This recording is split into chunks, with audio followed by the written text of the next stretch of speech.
See, they call hollandaise sauce is like the mother sauce, and then you can make a whole loads and loads and loads and loads of other sauces from the hollandaise sauce.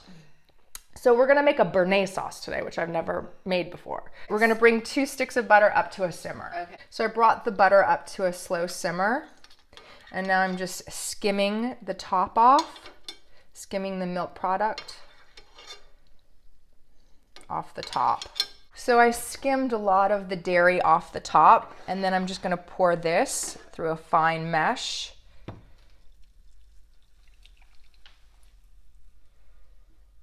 That's like a cheesecloth. Cheesecloth. Yeah, I'm gonna then strain it through the cheesecloth. I called it a fine mesh, but it's, yes, a cheesecloth. And there we have our clarified butter. So easy. So easy. Okay. So now we're gonna start our Bernaise reduction. I'm turning it up to medium high. And this is the white wine. And champagne vinegar. Oh. And then I have some sliced shallots. And some tarragon. I could have chopped that, but I didn't. And bay leaf. No, I used Thomas Keller's recipe. So we have our tarragon and bay leaf and shallots and peppercorn. So I brought it up to a high boil. I'm gonna just bring it down slightly, but we're just gonna let this reduce by 2/3. So then we're gonna only have a very, very small amount, and then we're gonna mix that in with the egg yolks. But when you smell this with the vinegar and the tarragon and the wine and the shallots, it's ambrosial. Learning these classic techniques, and then knowing the techniques when you cook, when you intuitively cook and you bring the two together. Today we're not doing that. Today we're doing the classic technique. But the way it came about, the inspiration still is from the heart. Yeah, and having both, having like the structure and then the creative aspect where you know your base, and then you can change it up. Yeah, it's having those fundamentals. I mean, I'm very excited. That's why I got so excited about the hollandaise, because it's so simple. It's so good. And then I'm like, oh, I can add coriander, I can add cumin. I mean, the possibilities are infinite, you know? So, because, you know, I love my spices. So I just want to show you, we really reduced that. Reduced.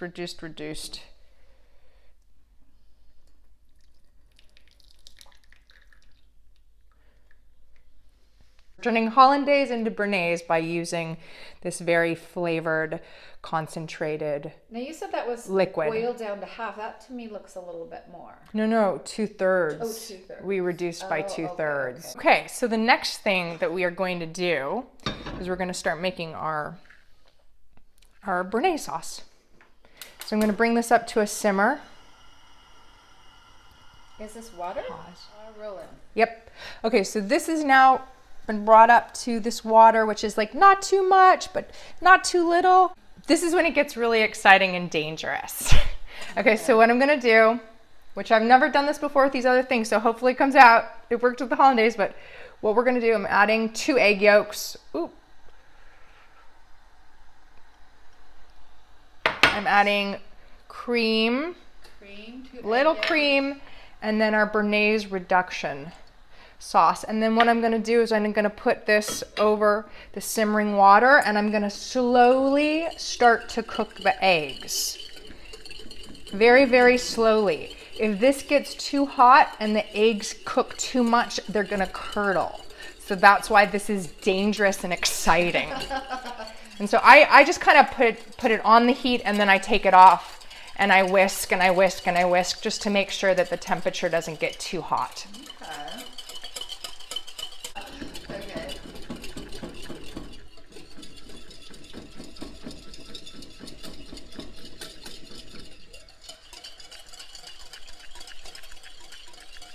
Okay, are we excited? More exciting than Sign of Aliens. The Bernaise sauce is starting to thicken. Ta-da! It's thickening. I see it. You can actually see it. This is good. Do a little bird's eye of the thickening. So the eggs are cooked, and you can tell by the color and by the texture. And now what I'm gonna do is I'm gonna very, very slowly. Yes, that is really thickening a lot. It's working, it's working. Oh well. And then I'm just gonna add some extra finely diced shallots and some fresh tarragon and some salt, kosher salt. Woot woot, we did it! Now just to cook in the chicken. I learned that you can keep your sauce warm for hours by putting it into a thermos. That's a really good tip. I'm just gonna keep this here, slow simmer while we make our chicken, which is gonna take a couple minutes. And I forgot lemon juice, little lemon juice. How much? Just a couple of squeezes? A couple squeezes. I was just kind of listening, kind of waiting for the. Sauce took some time, but I'm making cutlets to make this really simple and easy today. And so all I'm gonna do is put some butter, olive oil in the pan. I'm gonna bring that up on medium high. Oh yeah, I'm just very last minute. Wish I had a bigger plate in front of me, but I don't, so I'm winging it. Just doing the salt. I'm gonna put that one in. I'm doing the next one. Touch of pepper. Yeah, a touch of pepper. And these are so quick and easy.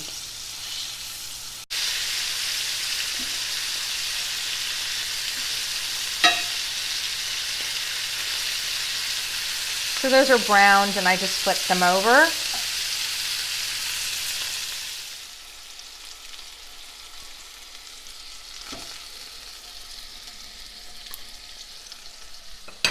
By the way, I should taste the sauce first.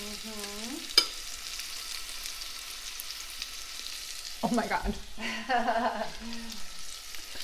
Oh yeah. Oh yeah. This is chicken for the sauce. This is not sauce for the chicken. Okay, by the way, I don't have a side. A beautiful cauliflower puree might look nice, or some potatoes, but I didn't. It looks beautiful. Wait, will you taste it? Can I film you tasting it? Because Sure. That's a true test. Oh, wait, you'll hear my touch. Okay, ready? The taste. There we go. Mmm. Oh wow. Oh my God. Let me see. It's with the chicken. Right? The way, oh my Right? God. Right? The way it comes together, amazing. Wow. Yeah. Right? Yeah, it's perfect. That's the best Bernaise sauce I've ever had. It's the first Bernaise sauce I've ever made.